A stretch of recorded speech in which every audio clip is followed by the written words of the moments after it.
পুঠিয়া শিব মন্দির, এই যে দেখতে পাচ্ছেন এটাই হচ্ছে পুঠিয়া শিব মন্দির। আর এটাই হচ্ছে সিঁড়ি এবং মেন যে দরজাটা আছে দরজার সামনের দিক থেকে এই অংশটুকু দেখানো হচ্ছে। পুঠিয়া শিব মন্দিরের গায়ে অসংখ্য মূর্তি ছিল আগে, বর্তমানে সেগুলো ধ্বংসবিশেষ হয়ে গেছে বা উঠিয়ে ফেলা হয়েছে, যেগুলা মানে লোকজনের কারণে ছিল শেষ, মূর্তিটা কিন্তু বর্তমানে নাই।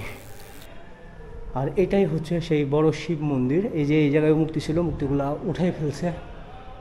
আর এটা উপরের অংশ। হ্যাঁ হ্যালো হোয়াটসঅ্যাপ গাইস, কি অবস্থা সবার, কেমন আছেন সবাই? আশা করি সবাই ভালো আছেন। তো চলে আসছি আজকে আমরা পুঠিয়া শিব মন্দিরে। আসলে এই শিব মন্দিরে আপনি কিভাবে আসবেন, কিভাবে আসলে সবকিছু দেখতে পারবেন, আর কি কি আছে এই মন্দিরে দেখার জন্য সে সম্পর্কে থাকবে আজকের বিস্তারিত ভিডিও। তো বেশি দেরি করবো না, চলে যাবো মেন ভিডিওতে। তো চলুন শুরু করা যাক আজকের ভিডিও। ফার্স্ট অফ অল আপনাদেরকে জানাই দিই যে আপনি আসলে এখানে আসবেন কিভাবে। পুঠিয়া বাস স্ট্যান্ড থেকে আপনি ভ্যানে চড়ে এখানে আসলে 5 থেকে 10 টাকা করে জনপ্রতি নিবে। আপনি 5 থেকে 10 টাকা হলে এখানে সহজেই চলে আসতে পারবেন। আর এখানে দেখার ভিতরে আছে অনেকগুলা জিনিস। তার ভিতরে রাজবাড়ি আছে, যে গোবিন্দ মন্দির আছে, দোল মন্দির আছে, শিব মন্দির আছে, প্লাস আরো অনেক কিছু আছে যেগুলো আপনারা এখানে পুরোনো দিনের অনেক কিছু দেখতে পারবেন। তো চলুন শুরু করা যাক আজকের ভিডিও। এটা হচ্ছে শিব মন্দির। শিব মন্দিরে এই যে রোড, এই রোডের পরে আপনি শিব মন্দির পেয়ে যাবেন। তো শিব মন্দিরে যাইতে হইলে আপনাকে এই দিক দিয়ে যাইতে হবে। এই যে দেখতে পাচ্ছেন শিব মন্দির। হ্যাঁ, এটা হচ্ছে বড় শিব মন্দির এখানে পুঠিয়ার। তো আমরা এখন এখানে যাব। এই যে বিস্তারিত এখানে দেওয়াই আছে শিব মন্দির সম্পর্কে। শিব মন্দির এটা মহারানী ভুবনময়ী দেবী কর্তৃক 3 লক্ষ মুদ্রা ব্যয়ে এটা আপনার নির্মাণ হয়। আচ্ছা, এই মন্দিরে আমরা এখন প্রবেশ করব এবং দেখব মন্দিরে আসলে কি কি আছে সেটাও আমরা দেখার চেষ্টা করব, দেখানোর। তো এটা হচ্ছে সিঁড়ি। হ্যাঁ, এই সিঁড়ি বেয়ে আপনাকে উপরে উঠতে হবে মন্দিরের।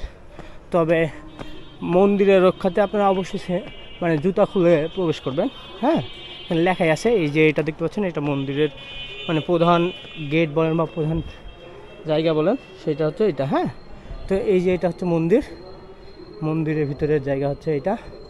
আর এইটাও আরেকটা মন্দিরের অংশ বিশেষ, এই যে দেখতে পাচ্ছেন ওইদিকে, এটাও কিন্তু একটা অংশ বিশেষ।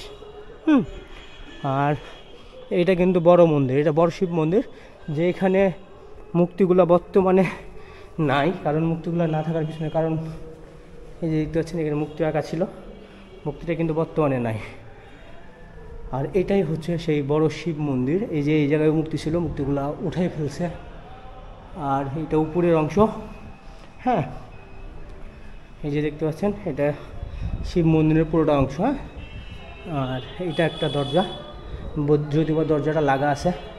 আর পিছনের অংশে আপনারা একটা ঘাট পাবেন। হ্যাঁ, পিছনের অংশ যখন আপনি আসবেন তখন এখানে একটা ঘাট দেখতে পারবেন, এই যে এটা হচ্ছে সেই ঘাটটি। হ্যাঁ, আর এই যে ঘাটটা এই দিক দিয়েও নামা যায়, আবার এই দিক দিয়েও নামা যায়। হ্যাঁ, এই যে দেখতে পাচ্ছেন এটা একটা হচ্ছে ঘাট, এটা হচ্ছে শিব মন্দিরের ঘাট। আর এটা হচ্ছে শিব মন্দির।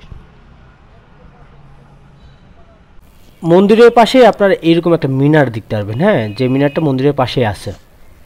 রাজবাড়ি, এটা হচ্ছে দোল মন্দির বা দোল মন্দিরের এটা জায়গা, যেখানে এটা দেখতে পাচ্ছেন দোল মন্দির। এটা হচ্ছে রাজবাড়ির সামনেই, আপনার যদিও বা বন্ধ আছে। এটা হচ্ছে দোল মন্দিরের মানে কি দরজা বলে যায়। আর এইটা হচ্ছে কিন্তু রাজবাড়ি। হ্যাঁ, রাজবাড়ির অপোজিটেই হচ্ছে দোল মন্দির। হ্যাঁ, আপনারা যদি কেউ আসেন তাহলে দোল মন্দিরটাই মানে সামনে পাবেন।